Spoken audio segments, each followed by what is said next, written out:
Welcome, I'm Joanne Smith. Do you know someone who's so certain they're right that any conversation feels pointless? I do. And sometimes that someone has been me. Years ago at one of the skilled facilities where I worked, there was a nursing assistant everyone labeled as causing trouble. She was blunt, direct, uncompromising. She wasn't always aware of the standards behind a decision. Sometimes explanations were rushed or poorly delivered, and sometimes once she was labeled difficult, she was simply ignored. Some supervisor says, "We need to get rid of her." What caught my attention wasn't just the aide's tone, it was the tension around her, because underneath all that sharpness was something else entirely.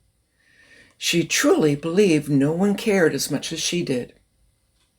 She had stories, moments where she tried to raise concerns and felt shut down, told to hurry, told to move on, told without words.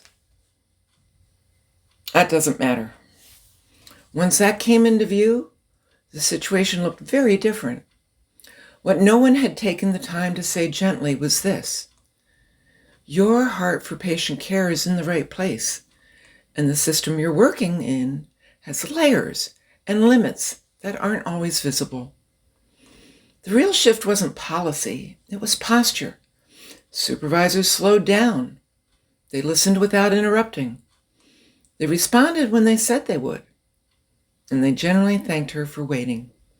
Oh, she didn't stop being strong-willed, but she stopped feeling alone. Watching that made me realize something uncomfortable about myself. I like being right. And I especially like being clever about it. That realization sent me back to my own family. My dad was one of 7 siblings, 5 boys, 2 girls. And they didn't all think alike. Politics, religion, life choices, plenty of differences. But what I remember most wasn't any arguments. It was curiosity. At family reunions, I'd hear things like, "Now, how'd you come to that conclusion?" Not as a challenge, as an invitation. No one was trying to convert anyone. They were genuinely interested in the why behind the difference. And somehow the bond stayed stronger than their opinions. One of my dad's brothers once tossed me a zinger before a family wedding. I volleyed one right back. He laughed and said, "You're just like your mother," and walked off. When I told my mom, she paused and said, "I'm not sure that was a compliment." She loved wordplay and she wasn't above a gentle edge when it suited her. I took it a step further. Sarcasm. It took me a while to realize that what felt like cleverness to me could land as a bruise to someone else.